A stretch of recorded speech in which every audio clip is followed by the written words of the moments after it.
La maîtresse de Laurent, la fameuse Lily, sort du silence. En plus, elle s'est exprimée en vidéo. On va voir ça ensemble, les gars. Comme d'habitude, je compte sur vous pour lâcher un maximum de pouces bleus. N'hésitez pas à me suivre sur les réseaux, que ce soit sur Snapchat, Instagram. Oh là là. Bref. Let's go, hein. Pour ceux qui veulent avoir des bijoux, chaînes, montres, bracelets, il y a le site We Are Chain Nation où tu trouveras ce qu'il te faut. Et en plus de ça, j'ai un code promo pour vous les gars de 30%. Regarde-moi cette belle chaîne. Tu fais commander, tu fais saisir le code promo et voilà, t'as ta petite réduc. Tu pourras tranquillement flex. Allô, le mec m'a texté et c'est moi la briseuse de couple. Ça fait 1 an qu'il m'écrit et j'ai jamais été le voir car je suis pas une opportuniste ou une fan. J'ai jamais été sa maîtresse. Je vais faire une story dans laquelle je vais tout expliquer car ça va trop loin. En attendant les amis, en 2020, comment on peut incriminer une fille d'avoir reçu des messages d'un homme marié? C'est de ma faute en quoi? Il m'a écrit sur les réseaux car il m'a aperçu en soirée. Donc d'après... Ah ouais... Non mais Laurent... Ah... Donc d'après vous, j'ai brisé une famille, le fanatisme vous rend stupide. J'ai hâte de voir ces explications. Bon, je vais essayer de faire une vidéo en sachant que je ne sais pas faire ça, prendre la parole devant des centaines de personnes, devant des milliers de personnes. C'est hyper délicat. Je reçois des tonnes de messages. Donc aujourd'hui, je vais vous expliquer un petit peu. Je vais commencer par me présenter. Je m'appelle Lily, on m'appelle Lily, mais mon vrai prénom c'est Magali. J'ai 30 ans et j'habite à Dubaï. Aujourd'hui, je suis au cœur d'une polémique que je n'ai pas choisie, que je ne maîtrise pas, mais que je vais assumer dans le sens où Maëva, c'est mon amie et je la défendrai toujours comme elle m'a toujours défendue et elle a toujours été là pour moi. Donc aujourd'hui, c'est à mon tour.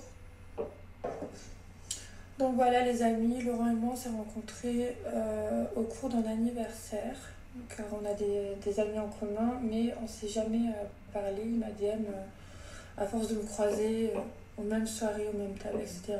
Il m'a DM. Donc voilà, j'ai répondu de façon détachée, tout simplement parce que le mec qui m'écrit, je lui réponds, on se croise tout le temps au même endroit, on se croise du regard. C'est pas comme si c'était un footballeur marié ou un mec. Ça m'arrive souvent, des mecs qui me textent, je leur réponds pas. Là, il me connaît, je le connais, on est assis aux mêmes tables, on connaît les mêmes gens. Donc oui, je lui réponds en fait. Parce que c'est hyper délicat en fait. Même après, ça dépend de la conversation aussi. Qu'est-ce qu'il me veut en fait, le mec? C'est ça dépend genre ce qu'il a dit. Nous, on veut voir les converses. Genre, s'il a dragué dès le début, elle aurait pas dû répondre, tu vois, par la suite. Elle aurait dû... Après, s'il a pas dragué dès le début, au calme, c'est juste parler en toute amitié, on va dire. Il a l'air hyper amoureux, hyper heureux en couple. Pourquoi me parler? Donc moi, ça m'apprend aussi concernant les hommes. Je réalise un petit peu que aucun homme est vrai. Aujourd'hui, les amis, je me retrouve au cœur d'un scandale. Comment ça, aucun homme finit la phrase aussi. Parce que mon amie Maëva a pris la parole. Donc je lui ai donné l'autorisation, elle me l'a demandé, je lui ai donné, dans le sens où hier, avant-hier, je sais plus c'était quand, elle s'est sentie attaquée. Apparemment des gens auraient dit que les draps étaient sales depuis que Maëva s'était posée à l'intérieur ou dessous, je ne sais pas. Au bout d'un moment, les attaques. Les gars. On est des êtres humains, on a des limites. Et donc, je pense que Maëva, elle est arrivée à ses limites.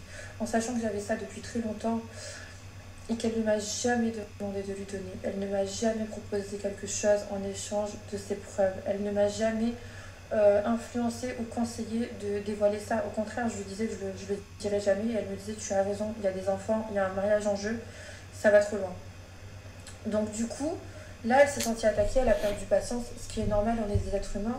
Que je vais abréger parce que franchement, j'en ai ras la casquette de toutes ces conneries. Si j'avais voulu faire du buzz, j'aurais fait de la télé, puisqu'il y a bien longtemps qu'on m'a proposé d'en faire et j'ai jamais été intéressée.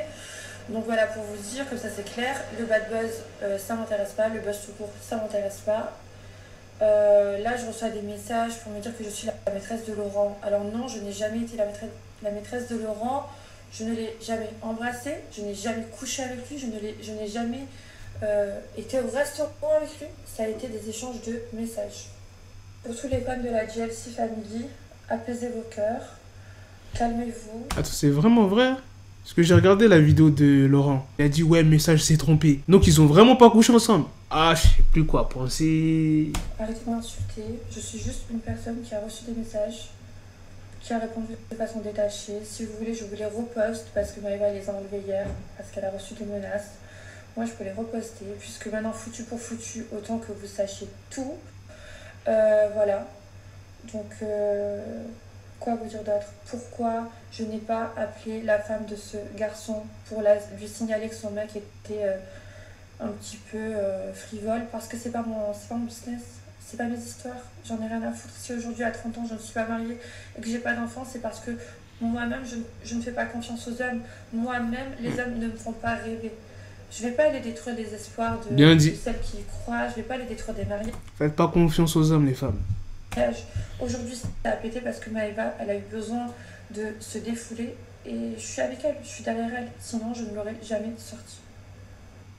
Et vous savez, moi, ce que je trouve bizarre dans cette histoire et très drôle, c'est que lorsque tout va bien dans vos vies, vous adorez snapper, vous adorez nous montrer vos richesses, vos voitures, vos logos, je sais pas, votre shopping, tout ce qu'il y a de super. Mais pourquoi lorsqu'il y a un scandale, quelque chose qui éclate au grand jour, vous voulez cacher ça à votre public ou bien vous voulez vous faire passer pour ok, j'arrête la télé, j'arrête les réseaux. Mais pourquoi tu veux arrêter les réseaux toute ta vie? Tu nous montres ton bonheur. Pourquoi aujourd'hui, quand tu es en souffrance, tu veux arrêter? Tu veux faire croire quoi aux gens?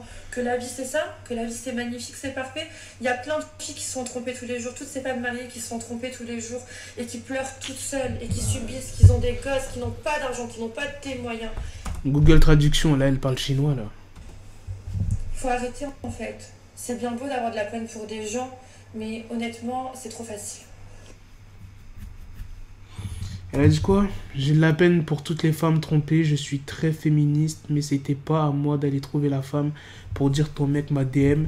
C'est pas mon rôle, je reste à ma place. Aujourd'hui, ça a éclaté, je ne peux que vous expliquer les faits. Mais j'aurais préféré éviter tout ça, ça arrive à toutes les femmes. J'espère que ça servira de leçon à tous ces hommes infidèles. Je vais vous rajouter un scoop, vu qu'on est dans le sujet de l'infidélité, des garçons qui parlent à des filles alors qu'ils sont en couple. Quand Julien Guerrado est venu à Dubaï, il m'a DM, alors qu'il était en couple. Voilà, donc je pense que tous les mecs elle balance des... ont ce défaut, malheureusement. Malheureusement, beaucoup de femmes souffrent de tout ça. Et j'en ai souffert aussi dans le passé, c'est pour ça que je fais plus confiance aux hommes. Et voilà. Donc, continuez à m'envoyer des messages. Je vais tout balancer à partir de maintenant. Amis, là je reçois des tonnes de messages, des tonnes de commentaires. Vous me donnez vos avis. Ok. Je comprends bien que beaucoup soient choqués. Je comprends. Je suis une femme, j'ai déjà été déçue, j'ai déjà été trompée. Je me mets à la place de cette fille qui aujourd'hui doit être en souffrance. Mais juste, je vous explique juste que tout n'excuse pas tout. C'est pas parce qu'aujourd'hui tu as un problème dans ta vie maritale que ça justifie toutes les crasses que tu fais autour de toi depuis tout ce temps. C'est juste ça que je dis. Moi j'ai rien contre personne, je suis pas dans ce milieu et je n'ai pas de haine. Et encore moins contre Laurent. Laurent, j'ai rien de mal contre lui. Pour moi, ça va pas vous plaire ce que je vais vous dire, mais pour moi, ça reste un homme. Et pour moi, aucun homme est réellement fiable. Voilà, je sais que ça va pas vous plaire, vous allez me tacler par rapport à ça, mais moi, c'est ce que je pense. Je pense qu'il faut pas seulement jeter la pierre à Laurent, mais à tous les hommes. Tous les hommes sont tentés par d'autres femmes, et on vit dans une génération où la tentation, elle est trop forte. Là, elle a parlé. Là, Will Talk. Là, elle a parlé. Je ne peux pas m'empêcher de mettre des photos sur Instagram ou de me préparer. Ça, c'est vrai. On est dans une génération. Et cette génération, elle est fucked up de ouf. Tu peux te faire tromper à n'importe quel moment. Tu sais pourquoi? Juste un mot. 2 mots, pardon. Les réseaux. Quand il n'y avait pas les réseaux, il y avait des tromperies, mais pas énormes, tu vois. Genre, avec les réseaux, tu peux tromper, mais laisse tomber. Déjà, les sites de rencontres, Tinder, etc. Laisse tomber. Instagram, Snap. Par exemple, une femme, elle sort avec un gars. Genre, la fille, elle est un peu jalouse. Elle veut regarder un peu ce qui se passe dans l'hôtel de son gars, genre ce qui se passe sur Snap, par exemple. Elle va sur Snap, elle voit, il n'y a rien. Mais le mec, qui dit qu'il n'a pas un 2e compte, un 3e compte, un autre téléphone, pareil pour Instagram, pareil pour tout ce que tu veux, t'as capté? Et même si la personne n'a pas un autre compte, tu peux supprimer des conversations. Ce que j'en pense de cette histoire, c'est compliqué, hein. Est-ce qu'on peut croire Lily ou pas? J'ai vu beaucoup de commentaires sur les réseaux, sur Twitter. Il y a des gens qui disent que c'est une escorte, je sais pas quoi. Du coup, je vais pas trop faire attention à ce que les gens disent sur les réseaux. On va dire que je la crois comme quoi qu'ils ont pas accouché ensemble. Si c'est juste pour parler, ok, y a pas de souci, tu vois. Mais si Laurent, il a été un peu ambigu, tu vois, genre il a fait des avances, genre il a dit ouais viens on se capte, on va à l'hôtel, tu vois, des trucs comme ça, il lui a fait voilà les compliments, tu vois, des trucs un peu louches. Elle aurait dû stopper la conversation. C'est vrai, comme elle a dit, c'est pas elle d'aller voir Jazz et de tout balancer, tu vois, c'est pas son rôle. Juste elle aurait dû dire ouais, t'as une femme, à quoi tu joues, frère? Soit bloquer la personne ou bien ne pas répondre. C'est pas de sa faute en soi, parce que c'est Laurent qui a merdé. C'est lui qui a contacté Lily. C'est pas Lily qui a contacté Laurent. Là, ça aurait été autre chose si c'était ça. Là, ça aurait été vraiment la faute de Lily, tu vois. Mais non, ça aurait pas vraiment été la faute de Lily. Normalement, Laurent, il est censé dire non. Tout simplement. Donc, en soi, c'est la faute de Laurent. Il n'y a pas de Lily, je sais pas quoi, faut pas l'insulter. Voilà, les gars, c'est la fin de cette vidéo. Dites-moi dans les commentaires, qu'est-ce que vous en pensez de la réaction de Lily, de toute cette histoire. Je pense que c'est pas prêt de s'arrêter. Je sais pas ce qu'elle a dit Maëva de son côté parce que je pense qu'elle a dû se faire insulter de ouf. Mais il y a d'autres gens qui doivent être aussi contents. Pour elle, c'est comme si c'était une sorte de victoire, on va dire. Bref, dites-moi dans les commentaires ce que vous en pensez de toute cette story, les gars. Sur ce, on se donne rendez-vous très prochainement pour d'autres vidéos. Prenez soin de vous, la famille. Peace. Got the bezel, had to switch my schedule on my dick, she Lego, never Lego. Him, I stuck up on me, so I call it Velcro. Still I need my dinero pendejo. Hit my metro if it's about to peso, like it's Go Diego, make it right on schedule. Got a pistol on me with the dickest, then the bitches in the back just like a fucking echo. Hey, that bitch told me you got pencil dick. She grip on my dick like a selfie stick. I got a big gun, I need help with it. To wet your babe up, Michael fell with it.